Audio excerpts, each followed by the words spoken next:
Shri Gurubhyo Namaha. Namaskaram. Welcome to the third episode of the series that we're doing on titled Sangam Literature and Tamil Society. Trying to understand the Tamil society as it was during the Sangam period with the help of literature and other historic tools that we have in hand. So the last two episodes were more like an introduction to the historic evolution, the reference to Sangam as a fraternity or an association in Sangam literature, and the time period probably when the Sangam poems were authored and compiled. So starting from this episode, we'll get more into the poetry directly. So every episode, we'll have one or more poems to deal with and to understand what they are speaking about. So the selection of songs are going to be random. I'm not going to choose, I'm not going to follow a particular pattern. So there might be a few songs on the Agam fold first and then Puram or a mix. So it goes on. So, there is no particular format or a model that I'm going to follow to choose the songs from. And the subjects that will be explored includes love predominantly, love as it was here in the Tamil society, the different forms of love, love making, the description of nature, landscapes, social life as it was, religion and philosophy, and historic tenets that we understand from Sangam literature. The format is going to be very simple. I'll introduce the song and read the lines with the Tamil, with the song being presented on the screen, then get into the English translation and understand the highlights that are presented in the song. Now, the English translation of these poems are from Sri A.K. Ramanujam's translation, a professor of Tamil, a scholar in Tamil, in linguistics and more so in Tamil. His translations of the Sangam poems are celebrated and the publications are celebrated, so I'm choosing them from the blog that you see here on the screen. So the song for today, I thought let me start with a very, very popular song. In fact, I'm sure there are very few Tamil people who probably wouldn't have heard this song if not read. So this is from a work called Kuruntogai, and the storyline goes like this. I'll read the song first. கொங்குதேர் வாழ்க்கை அஞ்சிரை தும்பி காமம் செப்பாது கண்டது மொழியுமோ பைலியது கிழிய நட்பின் மயிலியல் செறியிற்று அறிவையின் கூந்தலின் நரியவும் உளவோ நீ அறியும் பூவே. Now, in 5 lines, this poem has been composed, and the storyline goes like this. This is framed in the Agam fold, which speaks more about the love and emotions associated with love. So, and it is set in the mountain landscape. So generally the mountain and the areas that surround the mountain is dedicated for making love. So it's about the lovers meeting and making love. So here in this poem, the story behind is like this. The heroine is there, probably with long flowing hair, and the hero gets to meet her. Suddenly, the thought for having shared his life, not just in this birth, but 6 previous births, strikes him, and he's reminded of that very beautiful love that they have shared from all those births. And so he starts conveying his love for her, and it is made by celebrating the natural fragrance that was emanating from her hair locks. So how exactly to convey this love for her, and through this attraction that he has developed for her, he chooses a medium to convey the message, and this is more like a question that he poses to something that is a part of the landscape there and conveys his love for her. This conversation is so strong that on hearing this, the heroine for sure is going to fall in love with him, and this is not going to give her space to answer because the query is very subtle, not very direct. So this is how he has set it. The landscape, as I told you, is situated in the mountains. It's the scene is designed to happen there. So once again, I'll read the poem before getting into the English translation. கொங்குதேர் வாழ்க்கை அஞ்சிரை தும்பி காமம் செப்பாது கண்டது மொழியுமோ பைலியது கிழிய நட்பின் மயிலியல் செறியிற்று அறிவை கூந்தலின் நரியவும் உளவோ நீ அறியும் பூவே. We all some of us at least who watched a lot of Tamil films from the 1960s will definitely recall the popular film Thiruvilayadal, and so this song plays a very important role in one of the episodes enacted there. So this is believed to have been the reply given by none less than Shiva himself. So technically, the song is believed to have been authored by Lord Shiva. And so this is basically written as a reply to the doubt that one of the Pandya kings called Shenvaga Pandyan. So Shenvaga Pandyan has a doubt about the beauty of, after having fallen in love with his queen and having gotten a chance to get close to her hair locks, enjoys the fragrance, and immediately there is a doubt that strikes him. His question is like this: is this fragrance that is emanating from her hair, is it natural? Is it there in the hair locks of every single woman? Or is it because of all the application of perfumes and the artificial scents that the queen, the empress uses? So is it natural or artificial? That's the question that the Pandya king had. And so not getting a convincing reply from the scholars in his own court, he announces a prize money of 1,000 gold coins and says, whoever gives me a convincing reply to this question that's killing me, I'm ready to give you a gift of 1,000 gold coins. And this is announced as a competition, as a public competition for the scholars. And one particular scholar in Madurai called Dharumi, a very poor chap, tries to see if this money can be won because he had his own personal needs. And so in order to help him, Shiva comes down and gifts him a manuscript with this particular song authored as a reply to the query. Carrying this manuscript in his hands, the poet goes to the court, hands it over to the king, and reads it out without knowing the actual meaning of the song. So the Pandya king is impressed with the reply. He says like, well, this is very convincing. And he says, let me gift you the gold coins as promised.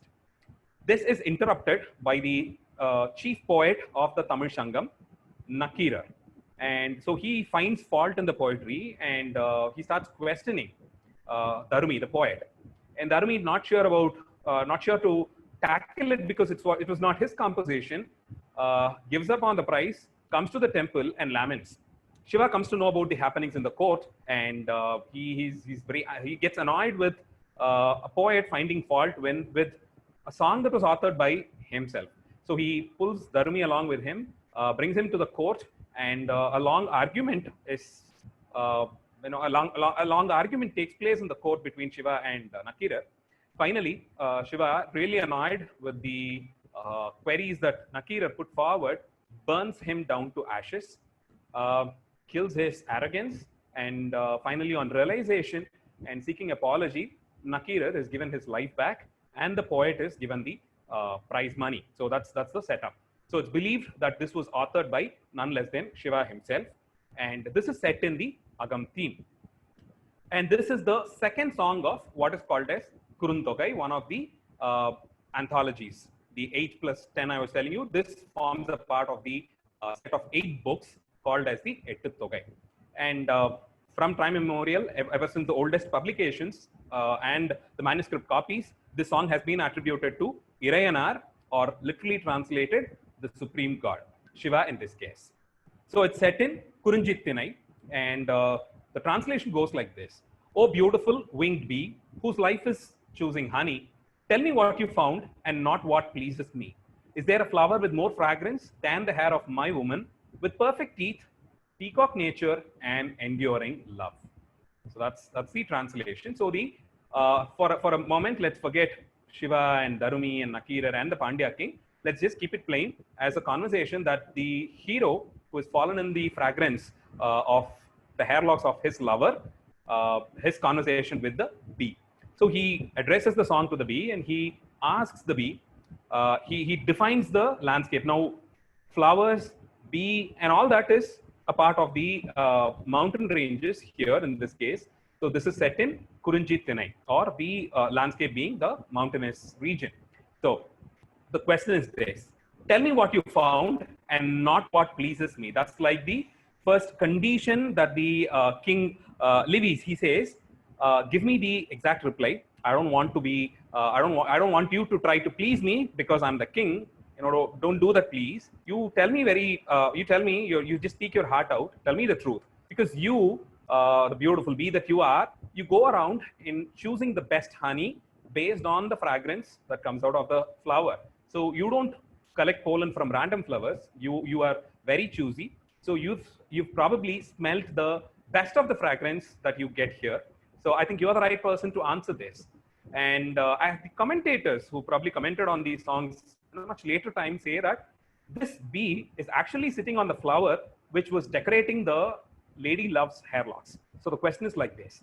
So he asks, tell me, have you ever gotten a chance to smell the fragrance of a flower which is better than that of the hair locks of this woman with whom I've shared my love for several birds, 7 in this case, and the woman who is swift in her walk like that of a peacock, very tender with perfect teeth lines. So this is the question. If you now apply this song as a reply to the question that Pandya King had, probably the reply is very direct, very subtle.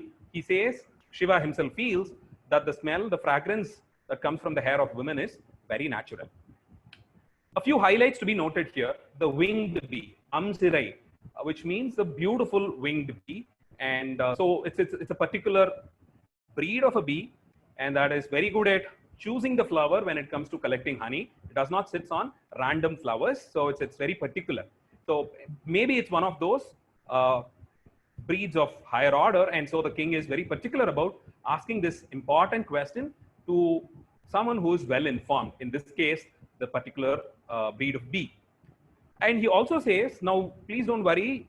Even if your answer is otherwise, I don't mind. I just want to know the truth because you're the best judge in this case. Just in case, to please me, don't lie here. Tell me the truth. Be very frank. And please note that this is a question to convince. The reply is to convince none but the king of the Pandya kingdom. So it needs a kind of a strength to tell the truth, even if it's going to be slapping on the face of the king. Enduring love, that's even more important. Now, using this as a chance, the lover has got to commit or convey the love that he is in store for his lady love. And this is not the love that was that just came in first sight, or love that was probably an infatuation. Nothing like that. The love that I've been sharing with her has been there for several births of mine. So of course, the Sangam poets belong to that time when the Indian philosophy of belief in birth and death cycle has been there very clearly. This is just one of those umpty number of examples where you see the concept of rebirth that's been recorded in the songs here. So this love is continuous, and in every birth we've paired together to lead a life. And very beautifully here, the very popular word for love being kadal in Tamil has been avoided, and the poet chooses to use natpu, which is by and large used to denote friendship in today's case. Now this love is that thin line which separates friendship and love as such. So it's an area where both these emotions overlap. A very beautiful relationship for that matter. So that's the kind of love that I have for her. A very love probably that can come out of between two friends. And I want to share the rest of my life with a woman of that nature. Now, what is she like? How is she? He says her teeth line is like very clear, chiseled, and defined. Now that is a clue to understand that the woman is like beautiful, because that's one of those qualities designed in the grammar for a good-looking woman, an important quality in fact. Secondly, she's like the peacock, very swift in her walk, gentle, tender, and she's very sharp as a peacock too. So giving all these qualities of her, telling her about her beauty and describing it from his perspective, and also telling she's very clever, she'll understand what I am trying to convey. So that's why the comparison with the peacock comes in here. So he tells all of this and says, now you please tell me, is there anything more good smelling than the hair locks of this lady love of mine? And yeah, so that's about the song. Now, we all know that in pop culture, this song has been popularly used in this film called Thiruvilayadal, Tamil film called Thiruvilayadal, directed by Sri A.P. Nagarajan, which was released in 1965. The role of Dharmi has been done by Sri Nagesh, a very, very popular and experienced actor who had done some fantastic roles in Tamil cinema. But unfortunately, probably for bringing in the film or the cinematic content in it, Dharmi in this case has been portrayed as a very poor poet, a poor Brahmin who was looking out for money, and he was ready to impose like the poet while he was not the actual author for the poem, and about how greedy he was and more. In a general context, the film made portrayed Dharumi as a very non-scholarly and a greedy Brahmin poet. Unfortunately, that's not the case. Thiruvilayadal Puranam, which documents the 64 sacred acts of Shiva in Madurai, enlists this as one. And as I told you in the last episode, this particular episode has been described by Appar in his the Tevaram that was composed in the 7th century. So Thiruvilayadal Puranam identifies Dharumi as a priest, a man belonging to the priest class, to be particular, a Shivacharya who had to do the daily rituals in the temple. But there was this rule that only a married person can actually get into the sanctum sanctorum, touch the idol, and do all the worship. So he was looking for a married life in order to do his duty as a Shivacharya. That's how devout and pious Dharumi was. And so when this chance came his way, he was poor, of course. When this chance came his way, he just wanted to use it. So he tried to, all the interest in money for him was because he wanted to get married. And those were the days when the groom has to gift the bride in order to get married to her, the ancient tradition that was in practice. So that is when, seeing his devotion in order to respect it, Shiva comes down as another poet and tells him, I don't want money, you go ahead, give this song as a reply to the query, win the competition and get married. So that's a setup. Unfortunately, it has been misportrayed in the film. So that aside, let's get to know the actual history behind it. And in conclusion, I'd like to read the song once again for you. Konguder Valkai Anchirai Tumbi, Kamam Cheppadu Kandadu Mudiyumo, Pailiyadu Keliya Natpin, Mayiliyal Seriyayitru Arivai Koondalin, Nariyavum Ulavo, Ni Ariyum Poove. Oh, beautiful winged bee, whose life is choosing honey, tell me what you found and not what pleases me. Is there a flower with more fragrance than the hair of my woman, with perfect teeth, peacock nature, and enduring love? Well, that's for today. In the next episode, I'll meet you again with an equally interesting Sangam poem.